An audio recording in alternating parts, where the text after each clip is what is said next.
तो एक ऐसी शक्ति है जिसे अगर मनुष्य जान ले तो फिर बड़ी से बड़ी समस्या या बड़ी से बड़ी कामयाबी को भी आसानी से हासिल कर सकता है।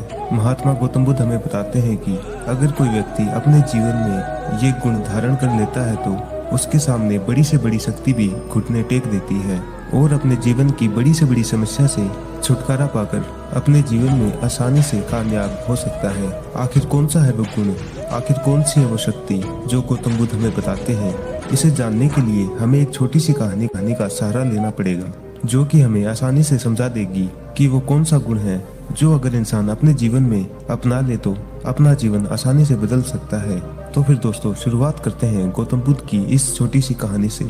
एक बार की बात है, गौतम बुद्ध अपने शिष्यों के साथ किसी पहाड़ी रास्तों से जा रहे थे।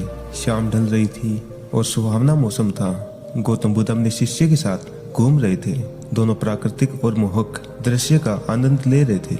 सामने विशाल और मजबूत चट्टान देखकर उस शिष्य के भीतर उत्सुकता जागी और फिर उसने गौतम बुद्ध से पूछा, इस चट्टान पर तो किसी का भी शासन नहीं हो सकता क्योंकि ये तो अटल है और अविचल और कठोर है। और फिर उस शिष्य की बात सुनकर गौतम बुद्ध जरा से मुस्कुराए और फिर शिष्य की तरफ देखकर जवाब दिया कि नहीं, इन शक्तिशाली चट्टानों पर भी किसी का शासन है क्योंकि लोहे के प्रहार से इन चट्टानों के भी छोटे छोटे टुकड़े हो जाते हैं।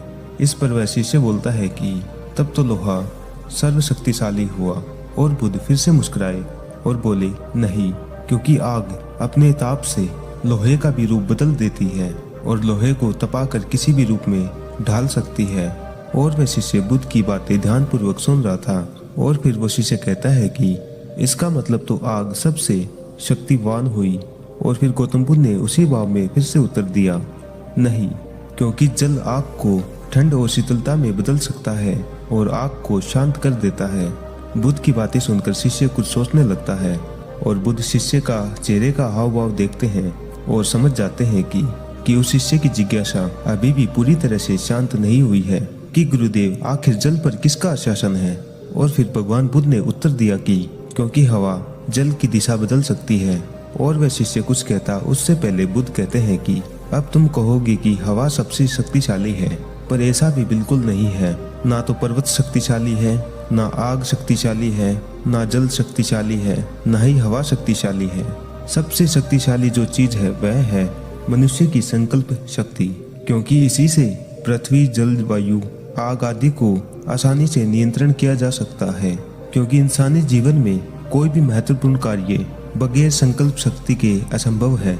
इसलिए अपने मन के अंदर संकल्प शक्ति का विकास करो, क्योंकि संकल्प शक्ति दुनिया में कुछ भी संभव कर सकती है और ये हमेशा ही सर्वशक्तिमान रही है। जो इंसान अपने अंदर संकल्प शक्ति का विकास कर लेता है वह इंसान अपने जीवन में कुछ भी बदल सकता है और कुछ भी हासिल कर सकता है।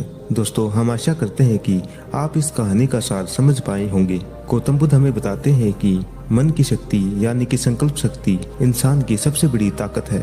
अगर कोई इंसान अपने अंदर संकल्प शक्ति का विकास कर लेता है तो उसके लिए कोई भी मुसीबत बड़ी नहीं होती और न ही कोई कामयाबी, क्योंकि संकल्प शक्ति के आगे हर शक्ति को झुकना ही पड़ता है। अगर संकल्प शक्ति को आसान शब्दों में समझे तो इसका मतलब यह है कि अपने मन की जिद। तो फिर दोस्तों, आप भी गौतम बुद्ध की इस सीख से अपने जीवन में बदलाव ला सकते हैं और इस संकल्प शक्ति से अपना जीवन बदल सकते हैं और अपने जीवन की हर कामयाबी को आसानी से पा सकते हैं। दोस्तों, अगर आपको वीडियो अच्छा लगा तो वीडियो को लाइक और चैनल को सब्सक्राइब करके आप हमारा शांतिपूर्वक धन्यवाद कर सकते हैं।